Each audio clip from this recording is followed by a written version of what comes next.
Thanks for joining me. I'm 1st District Councilman James Brown with another council comment. Today we're talking about housing insecurity and eviction prevention. Early in the pandemic, we knew that was going to be a challenge that a lot of the folks in our neighborhoods and our community faced in regards to the pandemic. So council acted swiftly to get money in place to address some of those housing insecurity issues. Today I have with me Polly Ruddick, who is the Director of the Office of Homelessness Intervention and Prevention, or maybe Prevention and Intervention, and then also Charlie Lantern, our Director of Grants and Special Programs here with the city. Thanks for joining me today. I think the council's initial action was to put $1.9 million towards housing insecurities. Can you tell us a little bit about how that played off and how you had to work to create a system to get that money in the hands of families? Sure. So when the pandemic first hit and everything was shut down, council quickly realized that people can't pay rent if they can't work. So in August of 2020, council moved $1.9 million out of budget stabilization to basically, I think we called it housing assistance, and $1.4 million of that was geared towards rental assistance for those who had been impacted by COVID-19. And we were given a swift turnaround by council. We had 2 weeks. Pressure. Yeah, we had 2 weeks to get a program up and running. Now, we were very lucky at the beginning. We had a partner here in town that had a really good list of those that had reached out for rental assistance. We were able to partner with Lexington Fair Housing Council and 8 other community partners to get the money out as fast as possible. So and I don't want to interrupt you too long. Fair Housing, Art Crosby at Fair Housing, I remember being on a call or getting an email about this pending crisis that we knew was coming. And I think that's the partner that you're referencing that created that list, which, thankfully they seen what was coming and kind of got ahead of the curve, and we kind of took that over. So they started getting phone calls in May, June, and so they were able to work with the faith community initially. And just, as those calls came in, as people filled out kind of an it was an initial kind of contact application through the Lexington Fair Housing Council at COVID-19renterhelp.org. So he had established that, and his agency had partnered with the faith community to really try to shore up as much as they could. But it soon became very overwhelming. And so we were all we were all very thankful when council stepped in with that additional funds, and we were able to utilize those funds and really get them out the door the first part of September, I believe.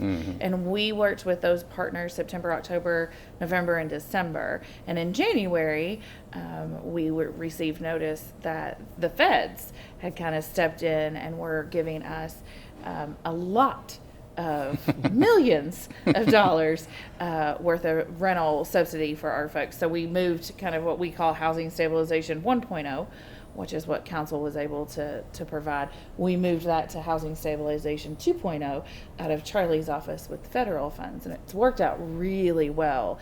The initial program that was stood up in those first 2 weeks, the community partners are still on board helping us out, even with the federal money. So it's been really good. Well, it sounds like, the need was obviously there and recognized. And I know one of the first programs that was thought about was the RISE program. And I think it came online probably pretty close to the same time that the Housing Assistance Program has come online. But now with the flexibility with the federal funds and the increased amount of funding, how is it transitioning to be more accessible for more folks in the community? I think the biggest difference is the scale of the program. We received in January $9.6 million for what the Department of Treasury calls the Emergency Rental Assistance Program. For us, we still brand it as the Housing Stabilization Program because that's what our community knows, that's what council created, and we were fortunate that the requirements of the federal program were very similar to the program we were already operating.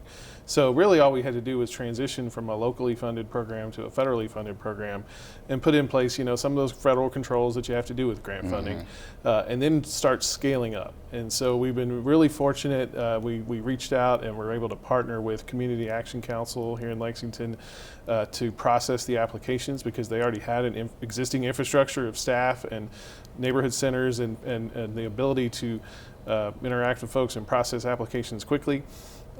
Because what we had was an overwhelming number of applications. As we know, that need is significant. It continues to be significant.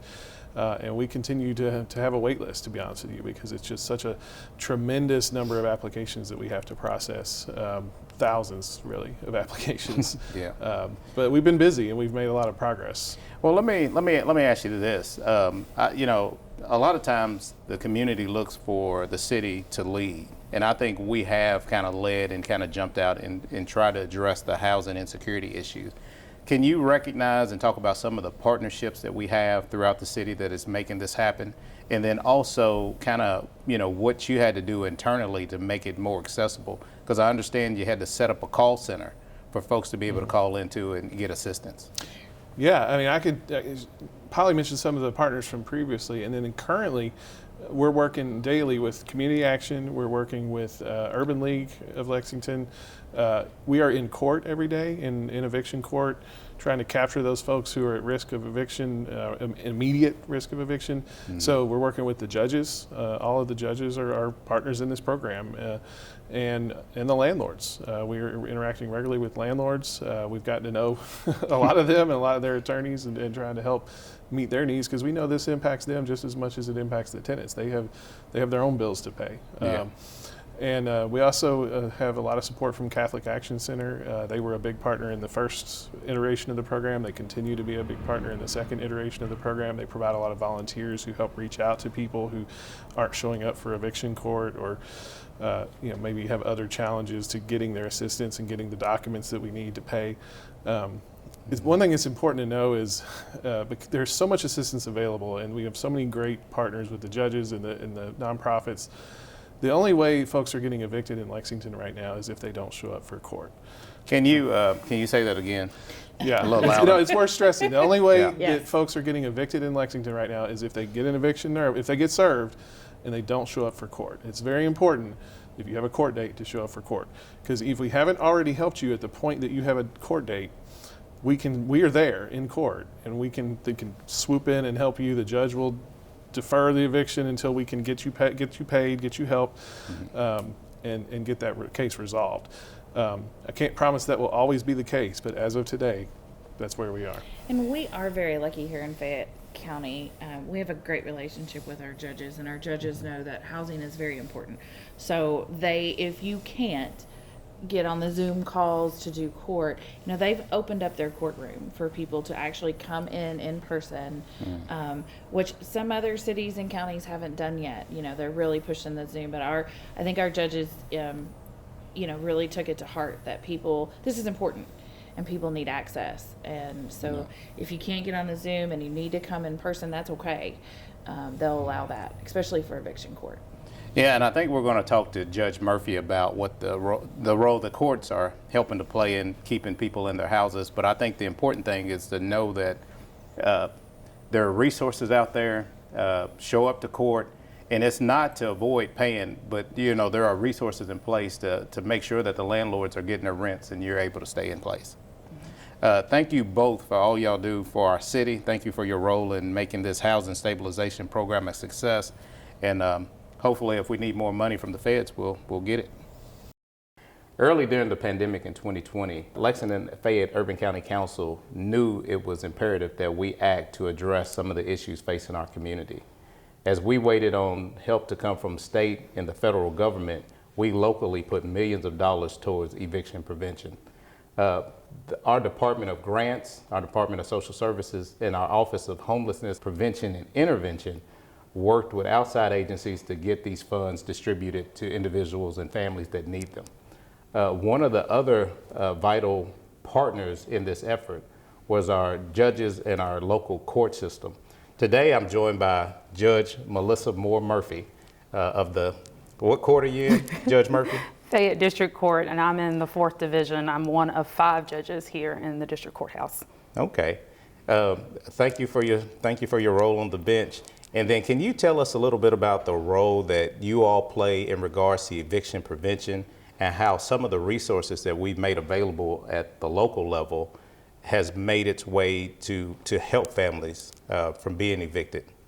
So for us, it was a moving target because evictions were kind of on a moratorium through state executive orders from the governor.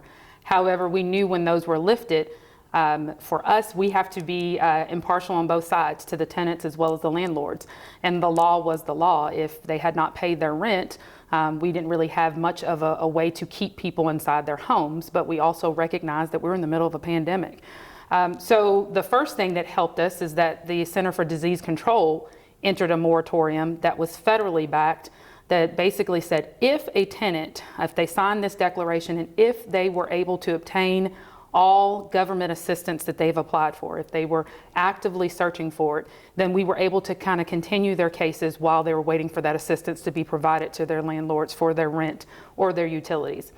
Well, the problem is where was those assistance funds coming from? And thankfully, the city did come through. We first had some initial funds that came through in the fall, but then there was also additional money that I believe came through this past spring. And I, along with my fellow judges, we spoke with individuals, Polly Ruddick, the Director of Homelessness Prevention and Intervention, Commissioner Ford, and the Department of Social Services, and also Director Lanter, and said, how can we make people aware that this is where they go? Now, let me ask you a question. Before they actually got involved and you all resumed your role in the courts, was there a stockpile of evictions waiting on you when you came back in the courtroom initially? Yes. So there was, the governor had put a executive order in place that the clerks could not accept any evictions for a period of time, and that was pretty much from March until June. So there weren't any that were there. There were ones that predated the pandemic, when you say stockpile. So there were those that predated the pandemic. But then, as soon as we were able to start accepting those evictions in June, they just came rolling in. They came in. And so much so that we pretty much had to put a kind of each docket a limit on how many we could have. And I will say that we thought that there would be a whole lot more, because our landlord community did the best that they could at the time. A lot of them were working with their tenants and showing them where they could apply for assistance, giving them the numbers and the email addresses and the websites. But at some point, money dried up, like the Healthy at Home funds through the state. There was no more money left. The RISE funds through the city, there had to be specific parameters that people met, and some people didn't have those that they met. Some people just did not have work at all, and they didn't know where their next paycheck was coming from and how they were going to pay their rent. Now, kind of explain to me, if you will, how is it working out in court when someone comes before you with an eviction notice and they, it's because they really aren't working and practicing healthy at home and want to stay in that place that they're renting, and then the landlord is also expecting rent and compensation for them staying there. How does that play out, and how is the Office of Homelessness Prevention and Intervention and Grants assisting in that process? And so the first thing, as I stated, the CDC moratorium, so it started September 4th. And that moratorium lasted until the end of December 31st, 2020. It has been extended twice over, extended till January 31st, then again to March. Now it's been extended to June 30th. And that moratorium says you can't evict anyone if they've signed for a non-payment of rent reason. Okay. For non-payment of rent, if these people are meeting these certain specific tenets within this declaration that they've signed. And once they've done this CDC declaration, they then will avail themselves of funds that are available through the city, through COVID-19 renterhelp.org. I know it by heart because we have the pleasure of having Jonathan Wright from the Office of Homelessness Prevention and Intervention, and early on Polly Ruddick. They actually are attending our court Each one of our judges has a docket every day of the week, Monday through Friday. So at 9:30, they're on the Zoom link and they are looking through the rolls to tell the landlord, this tenant has applied for assistance. So we're going to continue it out a month, and hopefully that landlord will have been paid by the time we get back on the docket, and then the landlord can dismiss their case. So it's safe to say that process between application and actual execution of paying takes about a month. It takes about a month, maybe a little bit longer, because there's different things they have to wait for from the tenant, landlord side. But it's been about a month. If we continue out a month, we're able to say landlord's been paid. We've had a lot of grateful people to say that they've been taken care of. One thing that and I want to make sure I note this, is that the only reason why it goes a little further sometimes is that everyone doesn't show up. And we need our tenants to be sure, whenever they've been served with any court process, even if they don't know where to go and they don't know where to turn to, show up for court. Because once they show up for court, then we're able to get the assistance to them and information to them. But Community Catholic Action Center has actually been very vital in searching for individuals that don't make their court dates. So we've continued cases out for that reason as well. So I guess one real strong point to make sure that we note here is that if you get served with an eviction and have a court date, show up to court. Yes. That not only is it going to be beneficial for you to be part of the legal process, but there's also resources available. Yes. So I would just say thank you, Judge Murphy, for your service on the bench. Thank you for your advocacy for folks in regards to housing insecurities. And we appreciate the work that you do. Well, thank you. And I think, on behalf of my fellow judges, we thank you all for coming through with that, and also for lending your person to show up for our court dates each day. Thank you. Thank you.